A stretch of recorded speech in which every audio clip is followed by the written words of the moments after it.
नमस्कार. आज मी तुम्हाला एका अशा प्रवासावर घेऊन जाणार आहे जिथे निसर्गाचं सौंदर्य, पावसाची रिमझिम आणि भावाच्या सोबतीने घेतलेला गरम चहाचा घोट या सगळ्यांनी मिळून एक अप्रतिम आठवण तयार झाली आहे. हो, मी बोलतोय बदलापूर पूर्व येथील प्रसिद्ध कोंडवेश्वर या निसर्गरम्य ठिकाणाबद्दल. नुकताच मी आणि माझा भाऊ आम्ही दोघे स्कूटीवरून कोंडेश्वरला जायला निघालो. बाहेर पावसाचं वातावरण होतं. शहराच्या धावपळीतून बाहेर पडून निसर्गाच्या जवळ जाण्याची ती एक उत्तम संधी होती. स्कूटीवरून प्रवास करताना अंगावर येणाऱ्या पावसाच्या थंडगार तुषारांनीचं आमच्या सर्व थकवा घालवला होता. रस्त्याच्या दोन्ही बाजूंना पसरलेली हिरवीगार झाडी, मातीचा तो सुंदर सुगंध आणि थंड हवा यामुळे तो प्रवास अजूनच आनंददायी झाला होता. जेव्हा आम्ही कोंडेश्वर परिसरात पोहोचलो तेव्हा समोरचं दृश्य अगदी नयनरम्य होतं. चारी बाजूंना उंच उंच हिरवेगार. बरं हे बघा आम्ही चहा घेत आहोत. एकदम खूप चांगलं वाटत होतं चहा घेताना. मग म्हटलं चला मग व्हिडिओज काढूया आणि आम्ही चहा घेतला आणि मग काय चहा घेणं झाला. व्हिडिओज वगैरे काढले. स्लो मोशन होऊ द्या, नॉर्मल होऊ द्या, असं आमचं चाललं होतं. मग चहा घेतल्यावर निघालो.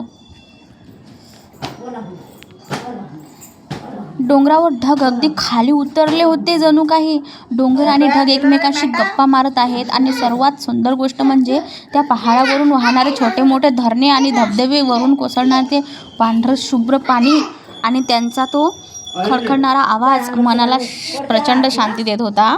निसर्गाने तिथे हिरव्या रंगाची उधळण केली होती. तिथे पोहोचल्यावर बाहेर पाऊस पडतच होता. अशा रिमझिम पावसात आणि निसर्गाच्या कुशीत उभे असताना आम्हाला एका छोट्या टपरीवर मस्त गरमागरम चहा तर आम्ही घेतलाच. तो बघितला तुम्ही.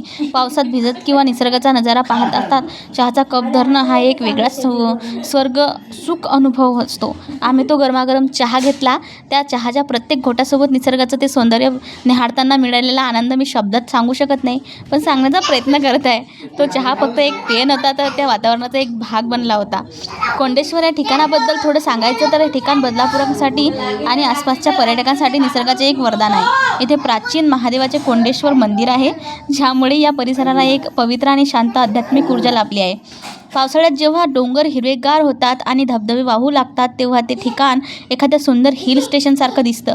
निसर्गप्रेमी ट्रेकर्स आणि आपल्या जवळच्या माणसासोबत वेळ घालवू इच्छिणाऱ्यांसाठी हे एक उत्तम निसर्गरम्य ठिकाण आहे.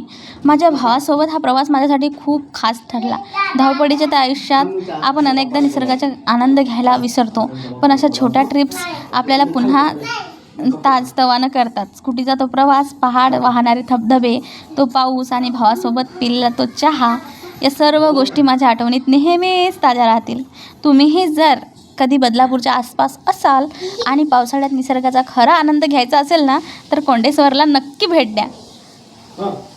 धन्यवाद. मग तुम्ही बघा आमचा हा व्हिडिओ कसा आहे आणि नक्की सांगा आम्हाला. सांगा जा. वाव, बघा हे बघा निसर्गाचं हिरवगार. बापरे, हे पाणी, हा रोड. याचे लोक किती आनंदी राहत असतील ना, ज्यांचे घरं इथं आहेत. हे पहाडाला लागलेले मेघ. खूप सुंदर वातावरण होतं. खूप सुंदर.